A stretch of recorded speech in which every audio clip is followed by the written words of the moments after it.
Hi friends, আসসালামু আলাইকুম।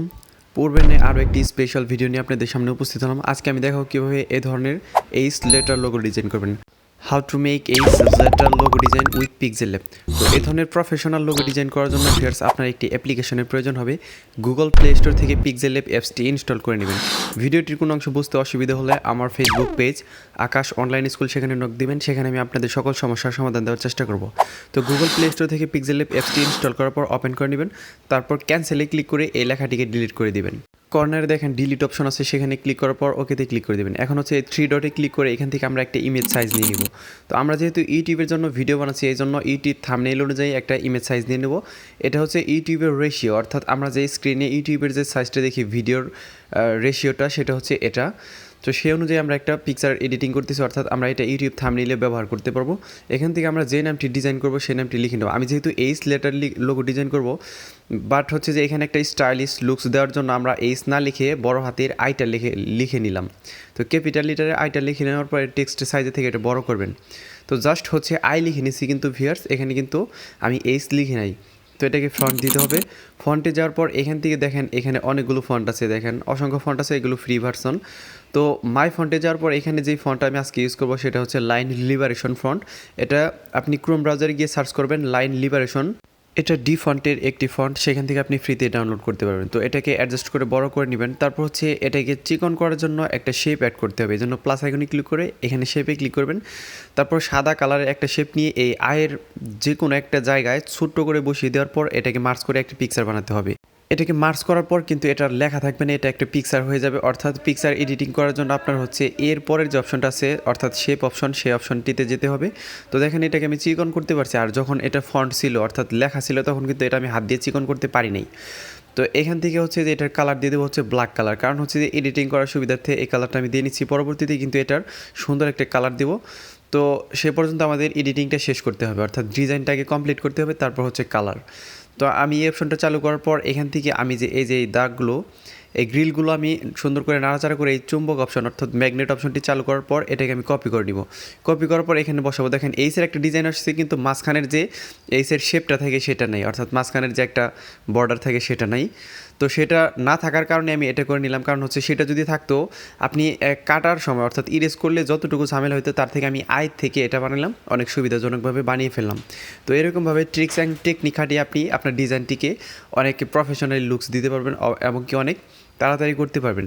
এখান থেকে এখন হচ্ছে বৃত্ত শেপটি নিয়ে নেবেন, কারণ হচ্ছে যে আমরা এইসটাকে একটা বৃত্তের ভিতরে রেখে দিব, অর্থাৎ একটা বর্ডার থাকবে বৃত্তের মতো, এরকম স্ট্রোক ওয়াইড। তো এরকম বর্ডার থাকার পর এটাকে স্ট্রোক ওয়াইড আপনার প্রয়োজন অনুযায়ী নিয়ে নেবেন। তো এখান থেকে চাইলে কিন্তু আপনি আরও বাড়িয়ে দিতে পারতেন, কিন্তু ভালো দেখানোর জন্য ডিজাইনটিকে প্রফেশনাল লুকস দেওয়ার জন্য ভিউয়ার্স আপনার মন মতো দিলে হবে না, এটাকে সুন্দর করে আপনার ভালোভাবে ফলো করতে হবে যে কতটুকু অংশ দিলে আপনার ভালো দেখা যাবে। তো এটাকে আমি কালো করে নিচ্ছি।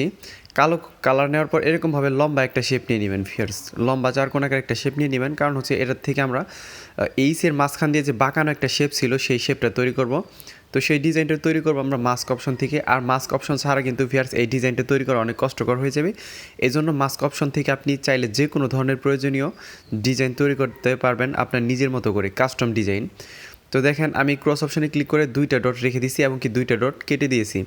তো এখন প্রত্যেকটা ডটের মধ্যে দেখবেন 2টা করে অপশন থাকে দুই দিকে। তো সেই ডালগুলো নাড়াচাড়া করে আপনি সুন্দর করে একটা বাঁকানো একটা ডিজাইন করবেন নিজে এরকমভাবে। এটা কিন্তু আপনি নাড়াচাড়া করলে এরকম ডিজাইন না, শুধু আপনি যে কোনো ধরনের ডিজাইন চাইলে করতে পারবেন, কিন্তু একটু সময়ের প্রয়োজন। এটা মানে অনেক সময় লাগে আর কি, এরকমভাবে নাড়াচাড়া করে সুন্দর একটা শেপ তৈরি করতে একটু সময় তো লাগবে ভিউয়ার্স। আর এটাই হচ্ছে অনেক আকর্ষণীয় একটি অপশন, এটা অনেক মজার একটি অপশন, এখান থেকে অনেক সুন্দর সুন্দর শেপ তৈরি করা যায়। তো এরকমভাবে কপি করে আমি সুন্দর করে অ্যাডজাস্ট করে এইসের যে মাঝখানে যে শেপটা আছে সেরকমভাবে বসিয়ে দেবো। এবং কি দেখেন বৃত্তের উপরেও কিন্তু বসে গেছে, অর্থাৎ প্রত্যেকটা জায়গায় আমাদের স্পেস বের করতে হবে। তো বৃত্তটা একটু বাঁ দিকে সরাতে হবে, লেফট সাইডের দিকে হালকা একটু সরাতে হবে, এই জন্য এটা সিলেক্ট করার পরে পজিশন থেকে আমি একটু সরিয়ে নিব, জাস্ট হচ্ছে এখান থেকে মুভড কমিয়ে এখান থেকে সরিয়ে নিব। তো দেখেন এখন মোটামুটিভাবে চারদিকে সমান আছে। তো এইসের মাঝখানের যে স্পেসটা বের করবেন, অর্থাৎ আপনার যে ডিজাইনটা করছেন, শেপটা তৈরি করছেন, তো এই যে দুইটা শেপ দেখতে পাচ্ছেন, এখানে স্পেস বের করার জন্য একটা শেপ নিয়ে নেবেন।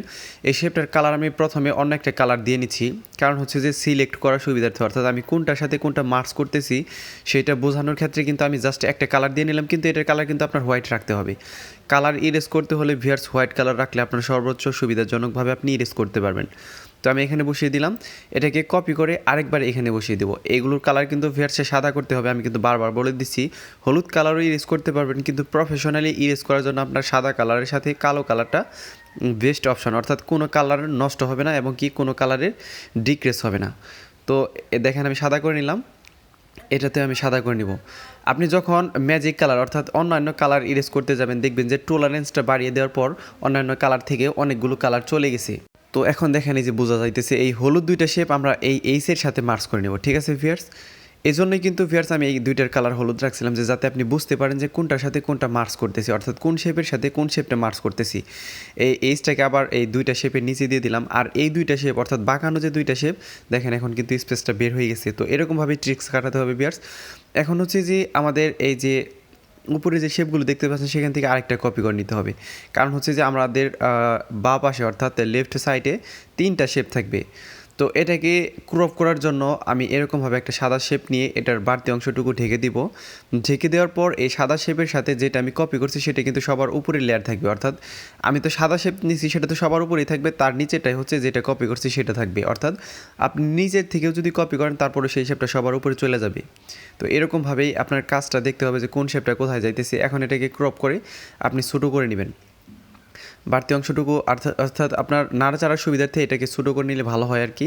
তো এখন এখানে বসিয়ে দেবো। এখন দেখেন যে বৃত্তের যে শেপগুলো আছে, বৃত্তের শেপের সাথে আপনার যে আপনি যেই শেপগুলো বানাইছেন বাঁকানো শেপ, সেগুলোর মাঝখানে কিন্তু এরকমভাবেই স্পেস বের করতে হবে, আর সেটা করার জন্য আপনার একই টেকনিক করতে হবে। তো আমি দেখাচ্ছি কীভাবে করবেন। আর এই টেকনিকটা হচ্ছে আপনি একটা শেপ নেবেন, শেপটার কালার অন্য কালার দিয়ে তারপর হচ্ছে সাদা কালারটা দিয়ে দিবেন। তো এখান থেকে এই কালারটা দেওয়ার পর এটার কালার আমি সাদা কালার রেখে দেবো, কারণ হচ্ছে যে আমি এটাকে কয়েকবার কপি করতে হবে ভিউয়ার্স, 3-4 বার। এই জন্য সাদা কালার দিয়ে নিই, তার হলে আর ওইগুলোর কালার আর সাদা দিতে হবে না, অটোমেটিক কালারটা সাদাই থেকে যাবে। তো এখন হচ্ছে দেখেন এই যে এটার কালার কিন্তু অন্য কালার হয়ে রয়েছে, কিন্তু এটা কিন্তু আমি সাদা করে নিয়েছি ভিউয়ার্স, অর্থাৎ সিলেক্ট করার সুবিধার্থে আমি কালারগুলো কিন্তু রেখে দিয়েছি, অর্থাৎ কোনটার সাথে কোনটা মার্চ করতেছি সেটা বোঝানোর সুবিধার্থে কিন্তু ভিউয়ার্স। আর টিউটোরিয়ালগুলো অনেক মনোযোগ সহকারে দেখলে অনেক কিছুই শিখতে পারবেন, আমি যতটুকু মনে করি।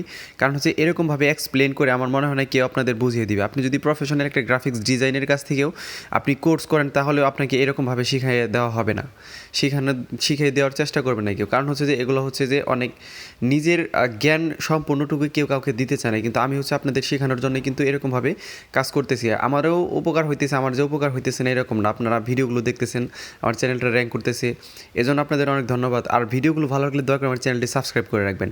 তো এখন এখান থেকে ইরেজ কালার করে নেবেন, দেখেন প্রত্যেকটা শেপের মাঝখান থেকে কিন্তু স্পেসটা বের হয়ে গেছে।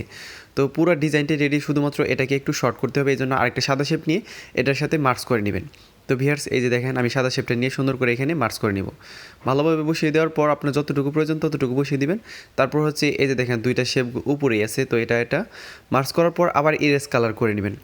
তো ভিউয়ার্স ডিজাইনটিকে আকর্ষণীয় রূপ দেওয়ার জন্য ভিউয়ার্স আপনার টুকিটাকে সবগুলোই কিন্তু ফলো করতে হবে, যে কোন জায়গায় একটু আমার কমতি আছে সেই কমতিটুকু আপনাকে ফিল আপ করতে হবে। তো তাহলে কিন্তু আপনি প্রফেশনালি একজন গ্রাফিক্স ডিজাইনার হতে পারবেন, এবং কি আপনার ডিজাইনগুলো আপনি ফাইবার বা যে কোনো ফ্রিল্যান্সিং ওয়েবসাইটে এগুলো আপনি বিক্রি করতে পারবেন। তো ফাইবারে কীভাবে বিক্রি করবেন এ নিয়ে আমি ভিডিও আপলোড করে দিব। আর অনেকে ডিজাইন পারে কিন্তু এটা কিভাবে বিক্রি করবে বা কিভাবে ফ্রিল্যান্সিং করবে সেটা বুঝতে পারে না, সেগুলো আমি বুঝিয়ে দেবো। তো ভিডিওগুলো মনোযোগ সহকারে দেখবেন এবং চ্যানেলটা সাবস্ক্রাইব করে রাখবেন। তো এখান থেকে আমি একটা কালার দিয়ে রাখবো, এই কালারটা দিয়ে রাখবো। এখান থেকে হচ্ছে যে আপনার এই কালারটা অনেক প্রিমিয়াম ক্যাটাগরি। তো এই কালারটা দেওয়ার পর হচ্ছে এখান থেকে টেক্সচার অপশনটা অন করে দিবেন। অন করার পর হচ্ছে এই স্কেলটা আপনি নাড়াচাড়া করতে পারবেন, বা টেক্সচার অপশন অফ করে আপনি কিন্তু এই স্কেলটা নাড়াচাড়া করতে পারবেন। তো দেখেন এটা কত সুন্দর প্রিমিয়াম ক্যাটাগরি একটা কালার। তো এটাকে 3D ডিজাইন দেওয়ার জন্য ইমপ্রেস অপশনটি চালু করবেন। ইমপ্রেস অপশন চালু করার পর দেখেন আপনার ডিজাইনটি নষ্ট হয়ে গেছে। তো অনেকের ফোনে নষ্ট হয়ে যাবে, কারোর ফোনে নষ্ট হবে না। এটাকে ছোটো বড় করলে আপনার ডিজাইনটি আবার ঠিক হয়ে যাবে। যে পর্যন্ত ঠিক না হবে সেই পর্যন্ত আপনি ছোটো বড় করতেই থাকবেন। তো এরকমভাবে অপশনগুলো নাড়াচাড়া করে আপনি 3D ডিজাইনটা দিয়ে নেবেন। তারপর হচ্ছে শ্যাডো অপশন থেকে ফুললি 3D ডিজাইন দিতে হবে। তো ব্লার রেডিয়াস কমিয়ে এক্স পজিশনটাকে মাইনাস করবেন, ওয়াই পজিশনটাকে প্লাস করবেন, কিংবা হচ্ছে আপনি মাইনাস মাইনাস প্লাস প্লাস করতে পারেন, কোনো সমস্যা নেই। তো এখন হচ্ছে 3D শেপে যাবেন। এইখান থেকেও কিন্তু অনেক ভালোভাবে, অর্থাৎ এটা 3D শেপ, এটা নামই হচ্ছে 3D শেপ, এখান থেকে আপনি 3D ডিজাইন দিতে পারবেন। একদমই প্রফেশনালি লুকস এখান থেকে দিতে পারবেন। তো এখন দেখেন এটা 3D ফুলি হয়ে গেছে। তো এটা ব্যাকগ্রাউন্ড অ্যাড করতে হবে। ব্যাকগ্রাউন্ড অ্যাড করার জন্য জাস্ট হচ্ছে এই অপশনটিতে ক্লিক করবেন, অর্থাৎ ব্যাকগ্রাউন্ডের যত ধরনের কাজ আছে সবগুলো কাজই কিন্তু এখান থেকে করতে হয়। তো এখান থেকে জাস্ট হচ্ছে আমি একটা ব্যাকগ্রাউন্ড ইউজ করবো, সেই ব্যাকগ্রাউন্ডটা ডাউনলোড লিঙ্ক আমি ডিসক্রিপশন বক্সে দিয়ে দিব। আর ডিসক্রিপশন বক্সে দেখবেন যে পিএনজি পিকচার ডাউনলোড লিঙ্ক আছে, সেখান থেকে সেই পিএনজি ফাইলের ভিতরে দেখবেন ক্লিক করার পর সেইখানে একটা ব্যাকগ্রাউন্ড ফোল্ডার থাকবে, সেখান থেকে আপনি এগুলো ডাউনলোড করে নেবেন। শেয়ার অপশনে ক্লিক করার পর এখান থেকে ইমপ্রেস অপশন চালু করছেন, এই জন্য এখান থেকে রেজুলেশনটা বাড়াবেন না, জাস্ট সেভ টু গ্যালারি। তো ভিউয়ার্স, ভিডিওটি ভালো লাগলে দয়া করে আমার চ্যানেলটি সাবস্ক্রাইব করবেন। ধন্যবাদ সবাইকে ভিডিওটি মনোযোগ সহকারে দেখার জন্য।